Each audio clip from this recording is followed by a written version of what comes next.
In episode 6, the monsters have started attacking the village. Meanwhile, Fate is still unconscious due to the sleeping potion.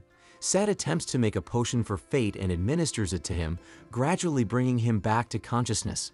Once fully aware, Fate rushes outside. Monsters are seen flying above the village, and the houses are already engulfed in flames. From his perspective, Fate observes that these monsters are at level 29 and possess the Fireball skill.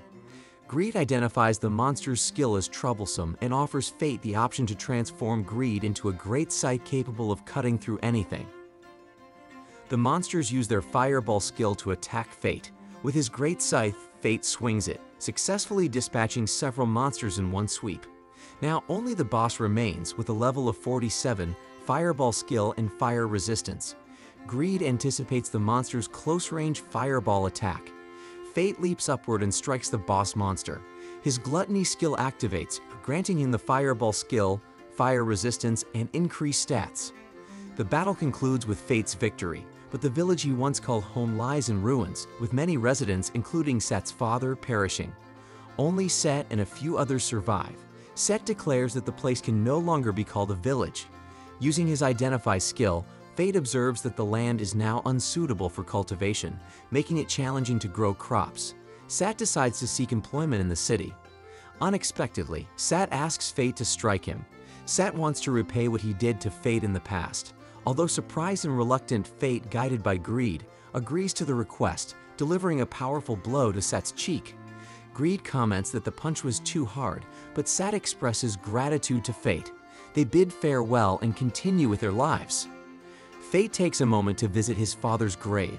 Despite his resentment toward the village, he regrets its destruction, as the memories with his father there are unforgettable. Meanwhile, Roxy and her group are nearing Lanchester. Fate continues his journey on a horse-drawn carriage, promising the driver that he will protect him. The driver has already paid him 3 gold coins. As they traverse hills in the middle of the journey, a group of bandits blocks their path. The bandits demand Fate to surrender all his belongings or face death. Ready to face them, Fate steps out, but the terrified driver hinders his ability to fight. Unbeknownst to them, something falls from the sky right behind the bandits. The impact sends the bandits flying, causing them to vanish. The fallen object turns out to be a giant axe. A small girl named Mine lifts the axe and introduces herself to Fate, mentioning her intent to collect the debt related to the kobold incident. She then requests a ride from the carriage driver, who gladly agrees, grateful for Mine saving him. As Mine boards from the back of the carriage, it tilts due to her and her massive axe's weight. Mine whispers to her axe, named Sloth, to return to its original state.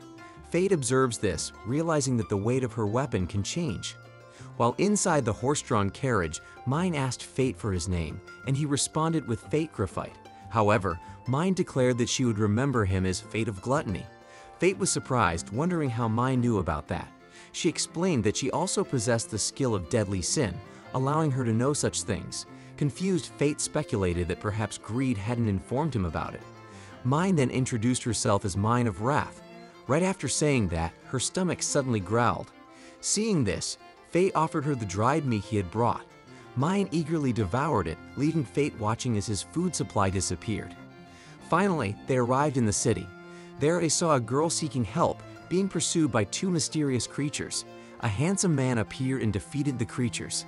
The girl asked for his identity, and he introduced himself as Rudolph, the Lord of Lanchester. All the girls present seemed greatly impressed by him, while Fate stood confused, witnessing the peculiar drama. The carriage driver mentioned that Rudolph would personally welcome the Gallia expedition team.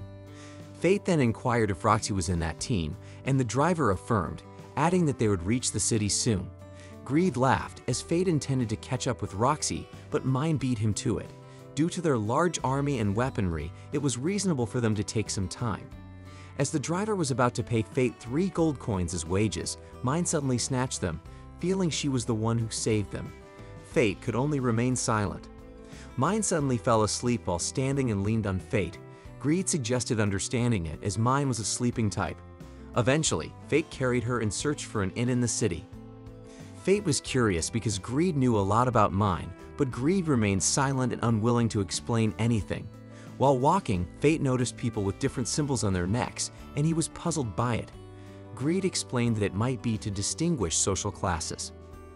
The scene then shifted, showing Rudolph brandishing his sword at two prisoners.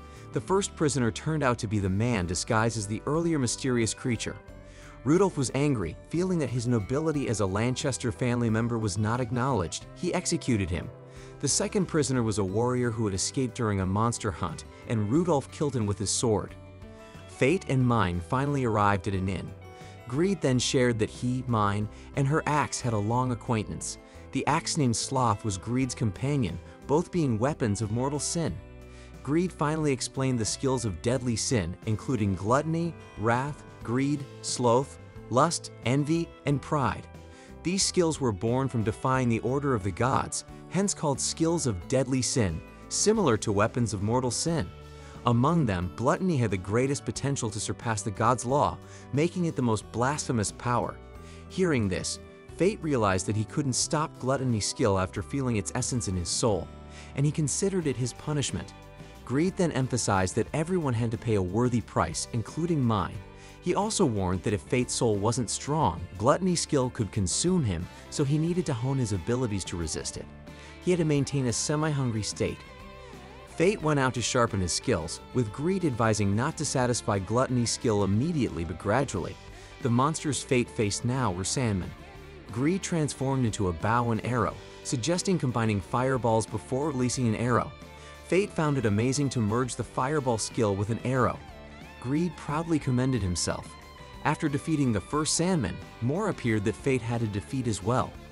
In the inn, Mine woke up feeling hungry. She went outside to look for food. On a notice board, she saw a bounty to defeat the sand golem. Someone there mentioned that not even Rudolph could defeat the sand golem, and death awaited anyone attempting it. Meanwhile, Fate had successfully defeated several sandmen. He felt as if he had just taken a sip of water in the desert. Greed then suggested it was time to satisfy gluttony's skill, as it could be troublesome if Fate was completely hungry. Fate sensed a crowned beast nearby. Approaching from behind, he attacked the gigantic monster, proclaiming his intention to defeat it. The monster was at level 60 and possessed sandstorm magic. A battle ensued, with the monster using sandstorm magic to try and pull Fate in and strike him with rocks. Fate transformed Greed into a great scythe and attacked. As Fate planned a finishing blow, the monster attempted to escape by releasing its core and disappearing into the sand. Fate instructed Greed to use bloody ptarmigan and target the monster's core. An arrow shot into the sand, hitting the core directly.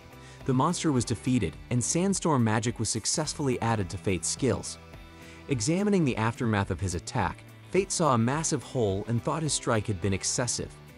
Greed, however, stated that victory justified the means. The people who had been attacked by the monster expressed gratitude to Fate, marveling at how he had only used a sword. Fate pondered if he needed other combat equipment, but Greed denied it, stating that since Fate could steal opponents' skills, additional gear was unnecessary. People relied on equipment because they couldn't do what Fate could. Back at the inn, Fate was shocked to see Mine without clothes. Mine responded that she wasn't shy in front of a kid like Fate. Fate insisted that he was the one embarrassed. Greed added that, in reality, Fate felt happy. Mine appeared to be getting ready, and Fate asked where she was going. Mine explained that she was going to hunt the sand golem. Fate mentioned that he had already defeated it. Hearing this, Mine became furious, thinking that Fate had taken her prize. Reluctantly, Fate promised to split the reward to appease Mine. Fate and Mine collected their rewards together. Fate had defeated the sand golem while in his Mukuro form, so he wore a mask when receiving his reward.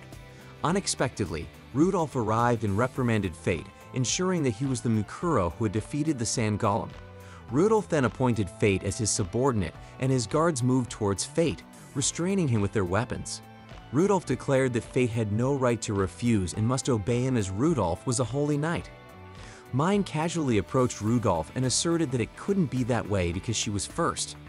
Rudolph arrogantly dismissed Mine, suggesting that a little girl like her should go home and nurse from her mother. Before he could finish his sentence, Mine struck him with her axe, causing Rudolph to be flung, pierce through a wall, and fly into the sky. Fate was astonished at Mine's actions. Mine was angry because Rudolph had called her a little girl. Sensing danger if they stayed, Fate dragged Mine to the horse-drawn carriage and hurriedly left the city.